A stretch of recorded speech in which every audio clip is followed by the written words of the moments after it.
If you are in a man's body, you need to compete against men. You can't crush a little girl's dream of becoming an Olympian because you suck at the men's sport and now you found the loophole that allows you to do that.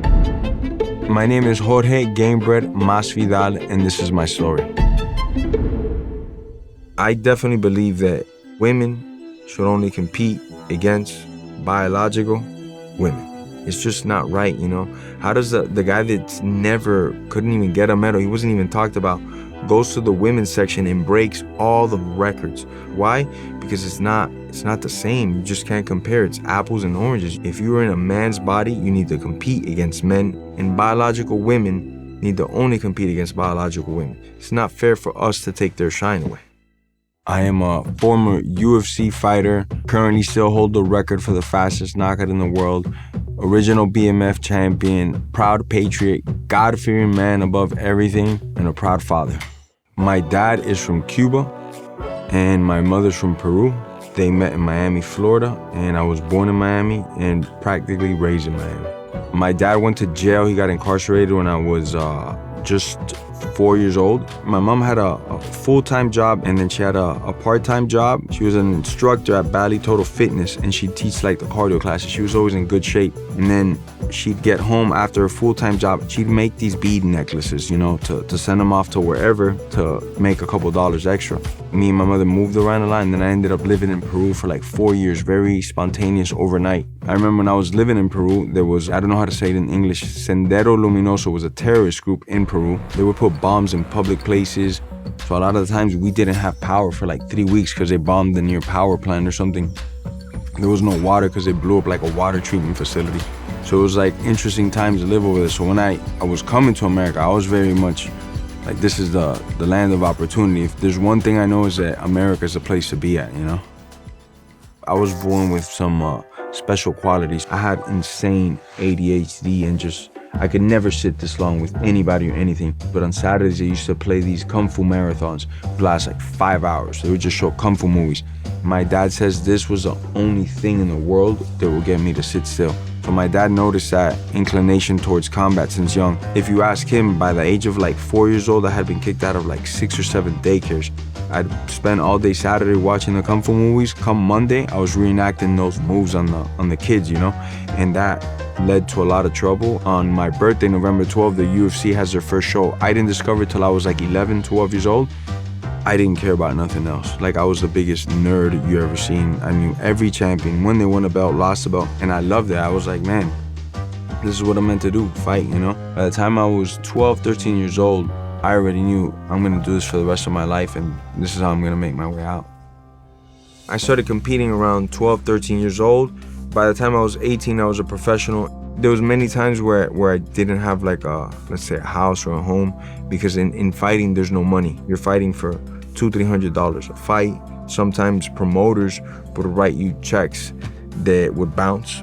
So I'm getting evicted. It always worked out though, because every time I got kicked out, at least I still had a car. That means that was my house on wheels, you know? Every night that I would lay down in that car and look up with my windows down, because the AC was broken in Miami. So this is like a hot box. I'm just losing weight all day long. So just knowing that no matter how much this sucks, I'm gonna get out of here and it's gonna get way better. I didn't become famous, but I was kind of like a YouTube sensation for some time. Kimbo Slice, for his fights, his backyard fights, was getting like 20 million views. I'm not even exaggerating. It was insane. Everybody knew this guy. It just so happened we were at the same gym, so he invited me. I was a young up-and-coming guy. He's like, hey, you want to come fight in our backyard? And I was like, for a fact, let's do it. So I went, I fought in his backyard. They didn't release the video for like a year, and then I remember seeing it was like 5,000 views. 50,000 views. 2-3 weeks passed by and it was like over 1 million views. And I was like, holy smokes, this is 20-something years ago on YouTube. So I knew it was an awesome thing, and hopefully it would open up doors for me in my sport of fighting. So it actually did the opposite. Promoters didn't want to get me. They didn't want to book me for their pro fights because they thought I was like a thug, or they thought that I was just a street fighter. So it took some time to break that stereotype down and getting these like bigger promoters to book me for their fights and fight shows. I fought all over the world before I went to UFC. I went to Japan, I went to Russia, I fought in Costa Rica, I fought in other parts of South America. And I ended up in this show called Strike Force. It was a relatively big show and the UFC was doing their thing, and at some point they purchased them and they merged us together. So now by default I became part of the UFC roster, and I started my UFC career there. I lasted 10 years. I broke the world record in 5 seconds for the fastest knockout ever. You know, fighting for me was very spiritual, very emotional, very physical, very mental. Every fight to me means so much.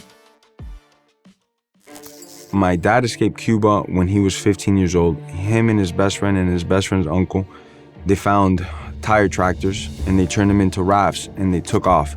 7 days later, they landed in the Bahamas, and from the Bahamas, they got extradited to Miami, Florida. My aunt escaped in between Guantanamo Bay and in Cuba. There's a strip of land, and that strip of land has mines, and my aunt crossed it and lost her left breast, and her brother had a lot of shrapnel. They both survived and lived.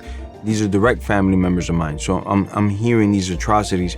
But as I start to get a little bit older and a little bit older, this question comes to me more and more often. Why? Why did you leave? What was so bad over there? My aunt's like, if I stay there, I gotta listen to these people tell me every day what to do, what to eat, and on top of it, there's no food. I chose freedom, so I didn't care if I died. I didn't care if a mine went off. Obviously, I didn't want one to go off, but I was going for my freedom.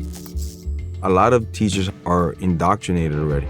If they're teaching socialism and communism, I just want them to show me where did it work out, you know, because it hasn't throughout history. Some people are so brainwashed, it's nuts, you know, but they get them in college and they indoctrinate their brains, and it's always the same playbook: divide and conquer. Hate the Spanish guy to hate the white guy, and then separate everybody, and the government goes in there and starts doing all this craziness, you know.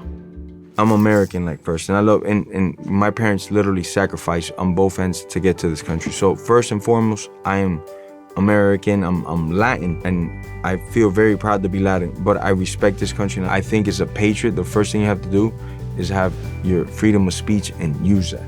You know, our founding fathers, when they escaped tyranny from England, come up with this insane literature and documentation that sets us free and lets us be the greatest thriving economy.